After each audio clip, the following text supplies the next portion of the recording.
또 너무나 보고 싶었던 우리 성도님들 함께 만나서 예배드릴 수 있어서 너무나 기쁘고 또 반갑고 좋습니다. 오늘은 특별히 아버지 날이죠. 저희 교회에서 아버지 날을 맞이해서 무언가 특별한 행사를 했던 적은 별로 없던 것 같고, 또 특별 아버지 날이라고 해서 그 아버지 날에 관련된 주제로 설교를 했던 것은 제 기억에는 없습니다. 그런데 제가 올해 초부터 시편을 읽으면서 이렇게 시편을 읽고 묵상을 하다가 오늘 본문의 말씀을 읽고 이 말씀을 아버지 날에 우리 아버지들과 또 어머니들과 함께 나누면 좋겠다라는 그런 생각을 했는데 드디어 그날이 되었습니다. 제가 신학교에서 공부를 할 때 한 급진적인 그런 여성주의자, 여성학자의 의견을 접할 기회가 있었는데 그 주장을 여러분과 함께 공유하고자 합니다. 한번 들어보시기 바랍니다. 결혼은 남성만을 위한 제도이고 여성에 대한 통제 수단이다. 결혼의 종식은 여성 해방에 있어서 필수 조건이다. 우리는 여성이 남편을 떠나도록 장려할 것이고 결혼을 파괴하기 위해 노력할 것이고 현재 사회에 있는 가족의 모습이 아닌 새로운 가족 형태를 찾을 것이다. 또한 아이들은 부모가 아닌 사회 전체의 책임이어야 한다. 여러분 이 말을 듣고 어떤 생각이 드십니까? 이상하죠? 너무 급진적인 그런 생각이 듭니다.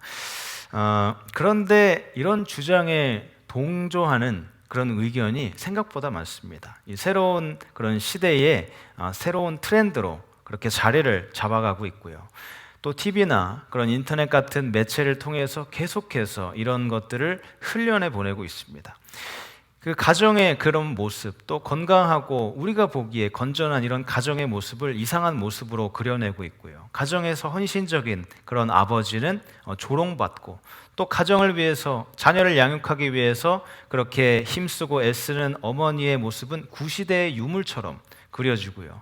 또 건강한 그런 가정 안에서 믿음을 지키는 크리스천 가정들은 이상한 성격을 가진 사람들로 묘사가 되고 있습니다. 자, 이처럼 지금 마귀의 가장 주요한 공격 대상 중에 하나가 바로 가정입니다. 아주 교묘하게 또 강력한 방법을 가지고 가정을 무너뜨리기 위해서 노력을 하고 있죠. 그런데 가정에 있어서 또 이런 고백을 한 사람도 있습니다. 이런 고백을 한번 들어보시기 바랍니다. 젊었을 때는 가정이 하나님께서 만드신 것이라는 사실을 이해하지 못했다. 그래서 나는 실패한 인생을 살았다. 자, 이런 고백을 한 사람이 혹시 누군지 아십니까? 그 유명한 게티 센터 그리고 게티 빌라를 만든 진 폴 게티입니다. 게티는 젊었을 때 1990년대에 활동했던 그런 사람으로서 전 세계에서 가장 부유한 사람 중에 한 명이었습니다.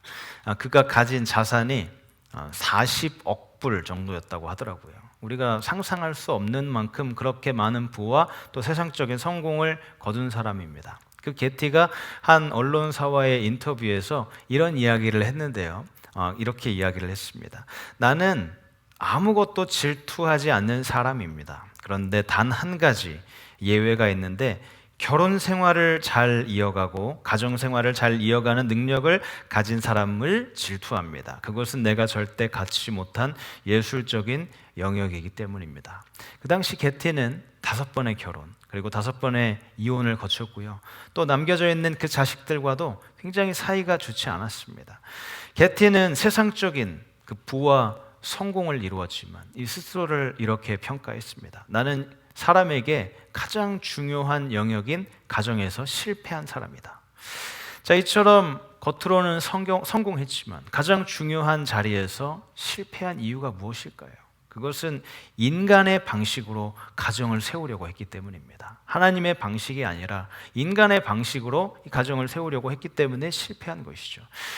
하나님 없이는 아무리 노력해도 올바른 가정을 세울 수가 없습니다. 오늘 본문인 시편 127편 1절에서 3절 말씀을 보면 이렇게 표현하고 있습니다.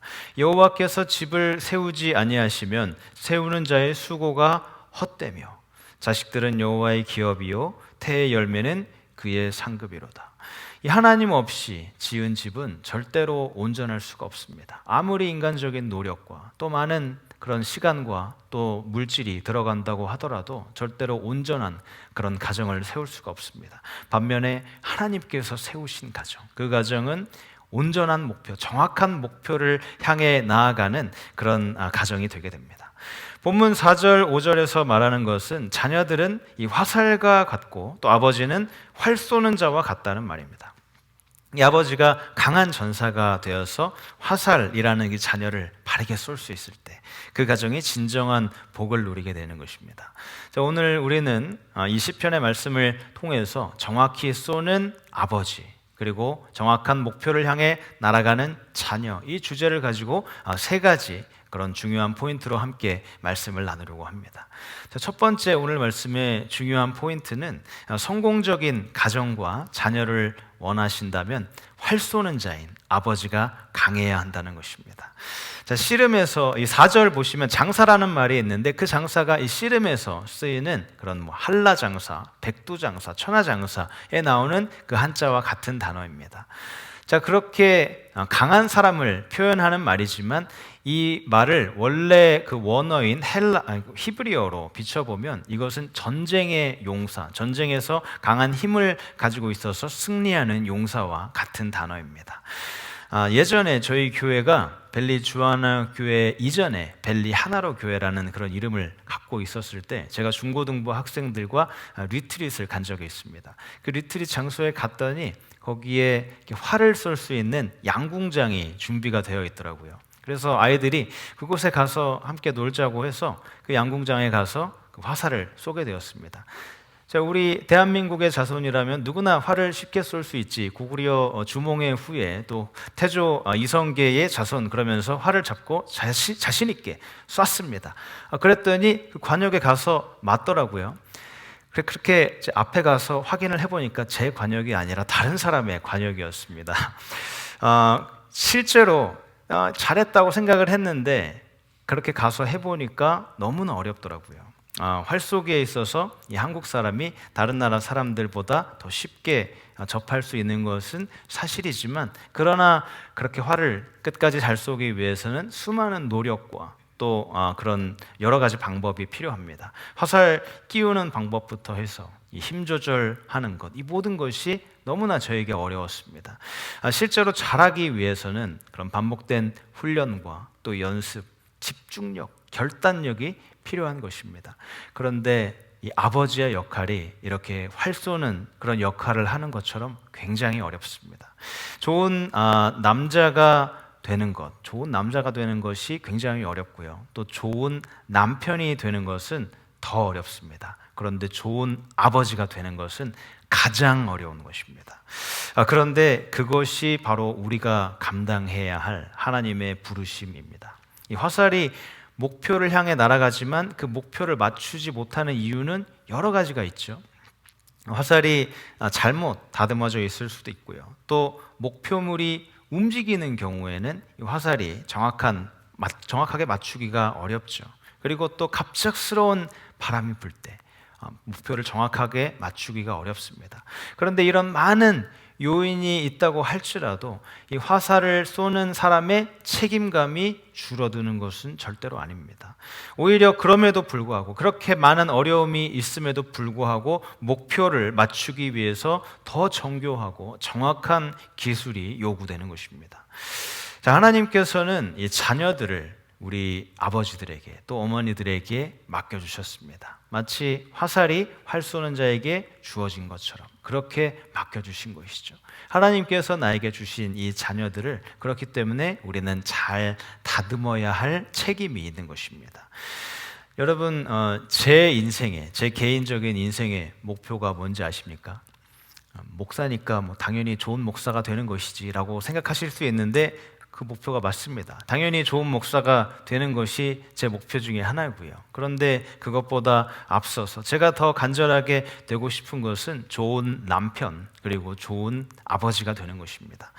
자, 2년 전에 제가 벨리 주하나 교회에 담임 목사가 되었을 때 가장 걱정했던 것 중에 하나가 제 가정이었습니다. 제 아내에 대한 걱정은 제 부목사의 사모일 때와 담임 목사의 사모일 때 그 다가오는 책임감이 굉장히 다를 텐데 그 책임감에서 오는 그런 스트레스를 잘 감당할 수 있을까? 그렇게 제 아내에 대해서는 걱정을 했고요. 또 제 자녀들은 제가 담임 목사가 되면 교회 근처로 이사를 와야 하니까 다니던 학교를 옮겨야 하는 그런 어려움이 있었습니다. 그런 어려움 때문에 제 자녀들이 새로운 학교에서 잘 적응을 할 수 있을까? 이런 것에 대해서 걱정을 하게 되었습니다.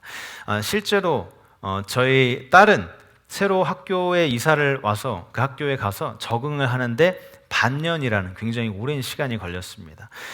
그런데 참 감사하게도 지난주에 여러분 보셨듯이 저희 딸이 교회 학교도 졸업을 하고 또 지난주 주중에는 학교에서 졸업식을 잘 마쳤습니다. 또 딸과 이렇게 대화할 기회가 있어서 참 그렇게 처음에 많이 고생하고 학교 가기 싫어했는데 이렇게 잘 졸업해줘서 고맙다고 이야기를 했더니 저희 딸이 이렇게 이야기를 하더라고요. 자기가 처음에 그 마음을 일부러 닫아버려서 친구들을 아무도 만들지 않고 학교를 가기 싫어했고 항상 다시 돌아갈 마음이 있었다, 이렇게 고백을 했는데 그 마음이 다 풀어졌다, 이제 이렇게 이야기를 했습니다. 제가 이렇게 가정에 대해서 많이 신경 쓰는 이유는 담임 목사의 가정이 살아야 목사가 건강한 목회를 할 수 있고요, 또 교회가 더 건강한 교회가 될 수 있기 때문입니다. 디모데전서 3장 5절을 보시면 이렇게 기록이 되어 있습니다. 사람이 자기 집을 다스릴 줄 알지 못하면 어찌 하나님의 교회를 돌보리요.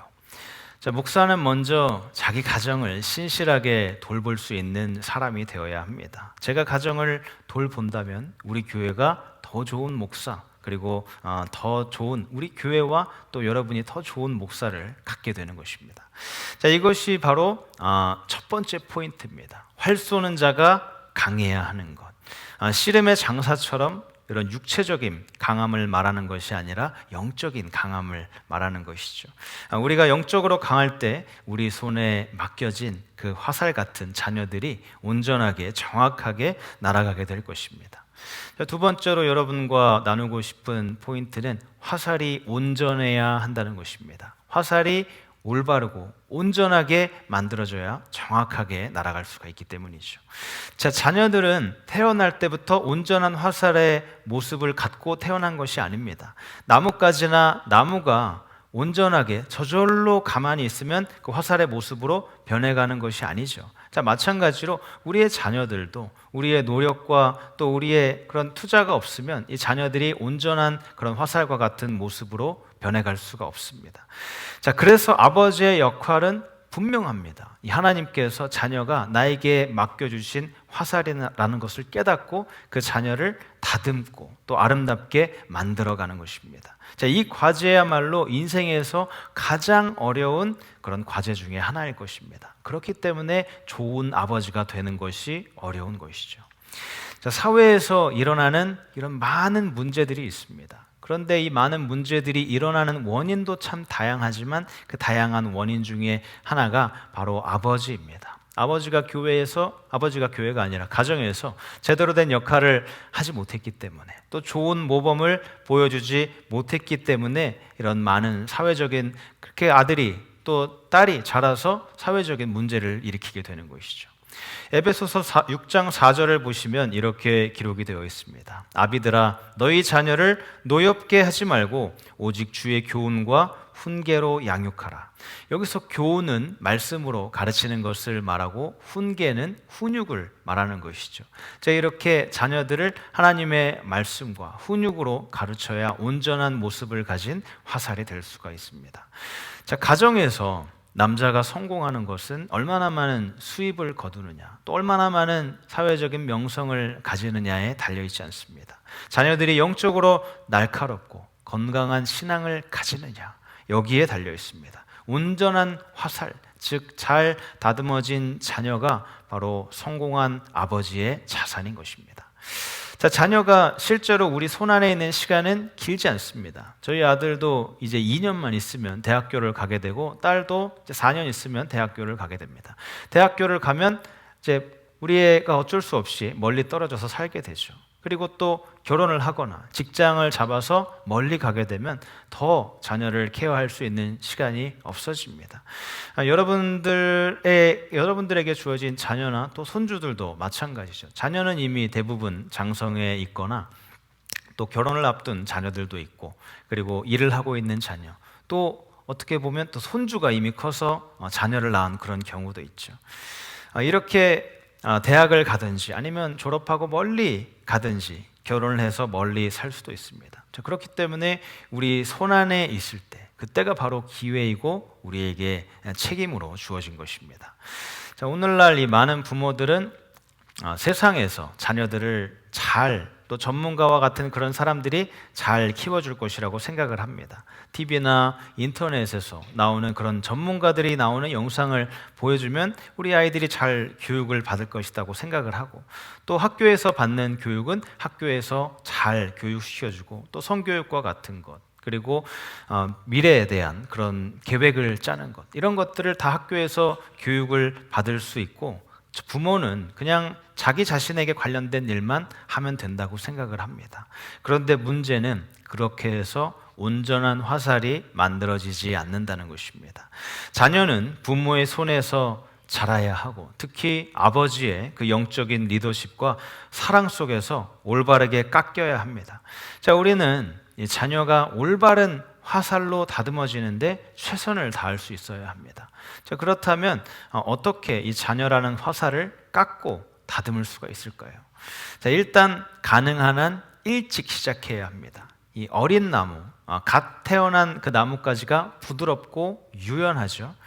그렇듯이 이렇게 어릴 때부터 교육해야 그것을 부드럽게 받아들일 수가 있습니다. 자녀가 너무 컸으면은 여러분에게 주어진 손주에게 그렇게 할 수 있죠. 이것이 바로 잠언 22장 6절의 말씀입니다. 마땅히 행할 길을 아이에게 가르치라. 그리하면 늙어도 그것을 떠나지 아니하리라. 어린 아이들은 항상 호기심이 많죠. 저희 아이들은 좀 컸는데도 아직도 호기심이 많습니다. 아빠 이게 뭐야? 저게 뭐야? 아빠 도대체 쟤는 왜 저래? 할아버지 이게 도대체 뭡니까? 이런 식으로 질문을 하죠. 그렇게 많은 질문을 받을 때 어쩔 때 보면 굉장히 피곤하고 또 대답해 주기가 힘들 때도 있습니다. 그런데 바로 그때, 그렇게 많은 질문을 할 때가 우리 아이들을 바르게 다듬고 또 진심으로 그렇게 만들어가는 그런 시기인 것입니다. 또 이 아이들의 특징은 기억력이 굉장히 좋습니다. 요즘 한국에 있는 유치원의 3살짜리 그 교육을 보면 거기에서 외국어를 가르친다고 합니다. 한국말은 기본이고 또 영어, 그리고 제2 외국어, 독일어나 일본어나 그런 것들을 가르친다고 합니다. 그렇게 가르치는 이유는 그렇게 어린 아이일지라도 모든 것을 기억할 수 있다는 것을 믿기 때문이고, 실제로 아이들이 그렇게 기억력이 좋습니다. 또 이 아이들의 특징은 엄마 아빠를 전적으로 의지하죠. 엄마가 하는 모든 말을 다 아멘으로 받아들이죠. 다 그렇다고 믿습니다. 그래서 예수님께서 이렇게 말씀하신 것이죠. 어린아이와 같지 않으면 천국에 들어갈 수 없다. 항상 배울 준비가 되어 있을 때, 바로 이때 우리의 자녀들을, 우리의 화살을 다듬을 수 있어야 합니다. 화살과 같은 자녀를 깎고 다듬고 날카롭게 만들기 위해서는 이렇게 가능한 한 일찍 시작해야 하고요. 또 그 다음으로 올바른 화살과 같은 자녀를 만들기 위해서는 우리 그 자녀의 인격을 키워줄 수 있어야 합니다. 요즘 이 많은 아버지들은 자녀가 그 스포츠를 하는 그런 실력, 또 성적, 체력, 인기 이런 것에는 관심이 많지만 이 자녀들의 그런 인격에는 관심이 없습니다. 인격이 무엇이죠? 정직, 겸손, 인내와 같은 이런 성품을 모아놓은 것입니다. 그 외에 인격을 만드는 여러 가지 요소들이 있죠. 분별력, 온유함, 너그러움, 친절, 절제, 감사. 이 모든 성품들, 이것을 다 자녀들이 어디서 배울 수 있다고 생각하십니까? 학교에서 배울까요? 아니면 회사나 직장에서 배울까요? 그런 것이 아니죠. 바로 이 모든 것들은 다 아버지에게서 배우는 것입니다. 자녀를 칭찬할 때에도 이런 인격에 대한 기준으로 칭찬할 수 있어야 합니다. 운동 경기에서 1등을 할 때, 또 시험을 잘 봤을 때, 이럴 때도 물론 칭찬할 수 있어야 하죠. 그런데 이때뿐만이 아니라 인격적으로 아주 훌륭한 행동을 했을 때도 칭찬해 주어야 합니다. 친구에게 친절했을 때, 화가 날 상황에서 참을 때, 또 작은 것에 감사할 줄 알았을 때, 이런 것들을 놓치지 않고 격려하는 것이죠. 바로 이것이 온전한 화살을 만드는 방법입니다. 또 자녀라는 화살을 깎고 다듬는 방법은 이 한계를 세워주는 것입니다. 이 사무엘상 3장 13절을 보시면 이런 말씀이 있습니다. 엘리는 자기 아들들이 스스로 저주받을 일을 하는 줄 알면서도 자식들을 책망하지 않았다. 자, 엘리 제사장은 그 아들들이 있었는데 아들들이 너무나 이상한 짓을 많이 했습니다. 자, 그런데도 이 아이들을 올바른 그런 경계, 한계를 세워주지 않았습니다. 그렇기 때문에 이 아이들과 엘리가 결국 하나님께 벌을 받게 되죠. 이 자유의 나라 미국에 사는 한 부모가 이런 말을 합니다. 나는 아이에게 제한을 두고 싶지 않습니다. 내 아이를 자유롭게 키우고 싶습니다. 그런데 하나님께서 만드신 인류 최초의 그 사람인 아담과 하와, 하나님께서는 이 아담과 하와에게도 제한을 두셨습니다. 에덴 동산을 만들어서 아담과 하와가 살게 해주셨을 때 그 안에서 이 선악과만은 먹지 말아라, 이렇게 경계를 두셨죠. 자, 자녀에게 경계선을 세워주지 않는다는 것을 보면 어떻게 보면 관심이 없다, 이렇게 느껴질 수 있습니다. 만약 부모가 경계를 세워주지 않았을 때 우리의 자녀가 장성해서 사회로 나아가게 되면 그 사회에 물들어서 살아가게 될 가능성이 굉장히 높죠. 자, 자녀를 다듬는 또 다른 방법은 이 가정에 웃음이 넘치게 하는 것입니다. 화살을 온전하고 또 날카롭게 만드는 것도 중요하지만 이 모든 것의 바탕은 바로 기쁨으로 행해져야 하는 것입니다. 우리 가정이 가장 즐겁고 재밌는 장소가 되어야 합니다. 잠언 15장 13절을 보시면 이런 말씀이 있습니다. 마음의 즐거움은 얼굴을 빛나게 하여도 마음의 근심은 성령을 상하게 하느니라. 또 15절에서는 이렇게 이야기를 합니다. 고난받는 자는 그날이 다 험악하나 마음이 즐거운 자는 항상 잔치하느니라. 자, 웃음이 없는 집은 어떤 면에서 보면 참 안타깝죠. 아무리 크고 좋은 집에 살고 있다고 할지라도 이 안에 웃음이 없다면 생명력을 잃은 집이라고 볼 수 있습니다. 이 조지 고든 바이런이라는 시인이 이런 말을 했습니다. 웃음은 집안의 햇빛이다. 밝고 따뜻한 그런 햇빛과 같은 웃음이 있는 집, 무엇보다 하나님께서 웃으시는 집, 그런 가정이 바로 여러분의 가정이 되시기를 주님의 이름으로 축복합니다. 자, 자녀를 다듬는 또 다른 방법은 바로 자녀를 위해서 기도하는 것입니다. 아버지가 활 쏘는 자이고 자녀가 화살이라면 이 활에 달려있는 줄은 바로 기도를 뜻합니다. 그 줄 없이 화살이 날아갈 수 없죠. 자, 마찬가지로 기도 없는 이 자녀는 정확하게 날아갈 수가 없습니다. 자, 온전한 화살을 만들기 위해서 자녀를 위해서 계속해서 기도해야 합니다. 자녀가 흔들릴 때, 자녀가 어려운 일을 겪고 있을 때, 또 부모와 사이가 좋지 않아서 멀리 떨어져 있을 때조차 그때도 계속해서 자녀를 위해서 기도합니다. 하나님께서는 기도하는 어머니를 통해서, 기도하는 아버지를 통해서 자녀를 위해 일하시기 때문입니다. 여러분이 지금 이 자리에서 이렇게 건강하게 또 생활할 수 있고 이 땅에서의 또 생명과 또 이렇게 여러 가지 누릴 수 있는 것도 바로 여러분의 부모님, 여러분의 아버지, 어머니의 기도 덕분입니다. 그것이 있었기 때문에 여러분이 이런 생활을 할 수 있는 것이죠. 기도하는 부모의 자녀는 절대 망하지 않는 것입니다. 여러분, 지금 우리는 이 아버지의 사명에 대해서 이야기하고 있습니다. 활 쏘는 자인 아버지는 강해야 하고 또 활과 같은 이 자녀는 잘 다듬어줘야 하고요. 또 활은 기도로 당겨져야 합니다. 자, 오늘 또 여러분과 함께 나누고 싶은 이 세 번째 중요한 주제는 바로 목표가 분명해야 하는 것입니다. 자, 활 쏘는 자가 강하고 또 화살이 온전하게 다듬어진다고 할지라도 이 목표가 없다면 어떻게 되죠? 이 모든 일이 다 허사로 끝나게 될 것입니다.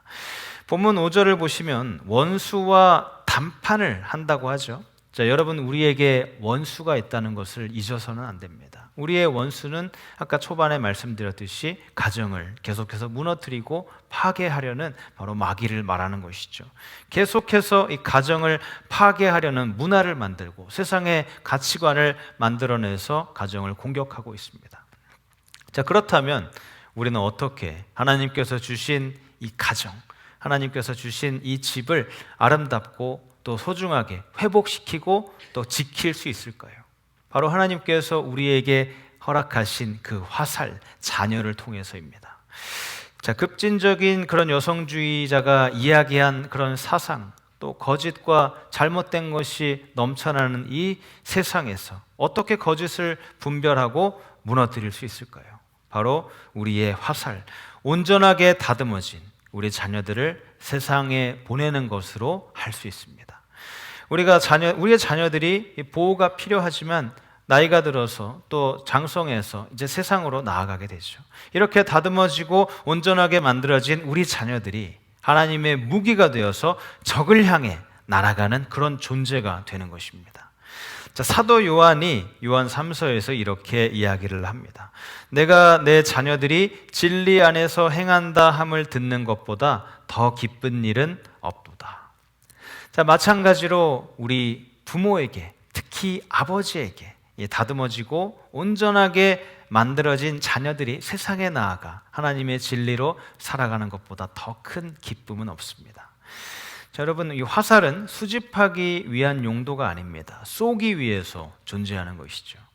자, 기독교 교육에 있어서 유명한 학자 중에 한 명인 안나 모우라는 사람이 이런 말을 했습니다. 부모의 역할은 자녀를 독립시키는 것이다. 자, 화살이 준비가 되면 그 화살을 쏘아야 합니다. 온전하고 뾰족하게 잘 다듬어진 후에 정확한 방향으로 발사가 되어야 합니다. 자, 때가 되면 우리는 이렇게 말해야 하죠. 주님의 이름으로 날아가라. 그러면서 우리는 기도해야 합니다.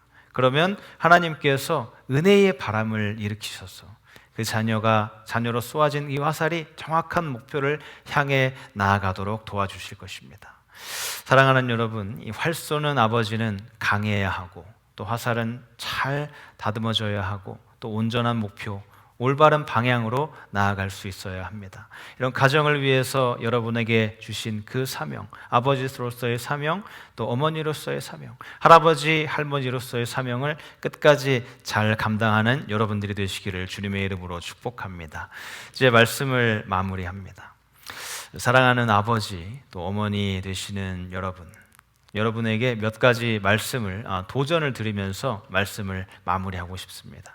첫 번째로 도전을 드리고 싶은 것은 강한 아버지, 강한 어머니가 되도록 하나님께 기도하시기 바랍니다. 게티는 세상의 모든 모든 명예, 모든 성공을 가졌지만 나는 실패한 사람이었다고 고백을 합니다. 자, 오늘 본문이 말합니다. 장사, 강한 사람의 손에 있는 화살. 자, 이런 강함이 어디에서 나올까요? 바로 하나님으로부터 나오는 것입니다. 내 힘이 아니라 하나님의 능력으로 강해지게 하옵소서라고 기도하시기 바랍니다. 그리고 또한 여러분에게 맡겨주신 그 화살을 다듬고 날카롭고 단련하도록 하는데 힘쓰시기 바랍니다. 이 일은 한 번에 끝내는 것이 아닙니다. 지속적인 훈련과 또 인내가 필요합니다. 그리고 여러분 가족을 위한 그 목표를 다시 한번 확인하시기 바랍니다. 여러분이 자녀에게 원하는 그 성공이 무엇입니까? 세상적인 성공이십니까? 아니면 하나님이 원하시는 성공이십니까? 믿음으로 승리하는 하나님의 사람이 되게 하는 것이 가장 중요한 것입니다. 혹시 여러분 중에서 이 말씀을 듣고 이렇게 생각하실 분이 있습니다. 목사님, 저는 이미 늦었습니다. 저의 자녀는 이미 날아갔고 잘못된 방향으로 날아갔습니다. 그런데 여러분, 절대 늦지 않았습니다. 잃어버린 화살, 잘못 날아간 화살은 반드시 다시 찾을 수가 있습니다. 절대 여러분이 포기하지 않으면 하나님께서 도와주시고 반드시 다시 세워주십니다. 본문 1절을 다시 한번 보시기 바랍니다. 여호와께서 집을 세우지 아니하시면 세우는 자의 수고가 헛되다. 우리는 하나님 없이는 아무것도 세울 수 없습니다. 그런데 하나님께서 우리를 도와주시면 반드시 회복할 수 있고 모든 것을 바로 세울 수가 있습니다. 오늘 이 아버지 주일이죠. 개인적으로 저의 아버지를 생각하면서 저희 아버지께 감사를 드립니다. 이 개척하신 저희 어머니의 그 교회를 평생 동안 장로로서 섬기셨고 지금 은퇴하셨습니다. 자, 그럼에도 불구하고 우리 자녀들을 위해서, 저희 아들을 위해서, 또 저의 동생을 위해서, 그리고 손주들을 위해서, 며느리들을 위해서 끊임없이 또 애쓰시고 기도하고 계십니다. 이 이야기를 듣는 분들 중에서 저는 그런 아버지가 없습니다. 저희 아버지는 항상 엄격했고 너무나 가정에 헌신적이지도 않았고 따뜻함을 경험해 본 적이 없는 항상 무서운 그런 가정 환경이었습니다. 자, 여러분뿐만이 아니라 오늘날 안타깝게도 이런 가정들이 굉장히 많이 있습니다. 그런데 제가 오늘 여러분에게 확실히 전하고 싶은 한 가지가 있습니다. 바로 그것은 여러분에게 또 다른 아버지가 있다는 것입니다. 바로 하늘에 계신 아버지죠. 예수님께서 여러분에게 알려주셨습니다. 하늘에 계신 우리 아버지. 그리고 시편 27편 10절에서도 이렇게 이야기를 합니다. 나의 아버지와 나의 어머니는 나를 버려도 주님은 나를 돌봐주십니다. 여러분, 하나님께서는 여러분의 아버지가 되기를 원하십니다. 하나님께서 아버지가 되는 유일한 방법은 바로 하나님의 자녀가 되는 것이죠. 그 자녀가 되는 방법은 바로 믿음을 통해서입니다. 믿음을 통해서 여러분이 하나님을 온전히 내 아버지로 모실 수 있는 것입니다. 사랑하는 여러분, 활 쏘는 자는 강해야 하고 활은 온전하게 다듬어져야 하고 올바른 방향으로 날아갈 수 있어야 합니다. 자, 이제 여러분 손에 달린 그 화살을 생각해 보시기 바랍니다. 그리고 믿음으로 당기고 기도로 쏘고 하나님의 은혜로 날아가게 하시기 바랍니다. 그 화살은 세상을 향해 나아가는 하나님의 진리가 될 것입니다. 자, 이런 부모 또 혹은 할머니, 할아버지로서 무엇보다 아버지로서 그 맡겨주신 역할을 잘 감당함으로 건강한 가정을 만들어 하나님께 영광 돌려드리는 여러분들이 되시기를 주님의 이름으로 축복합니다.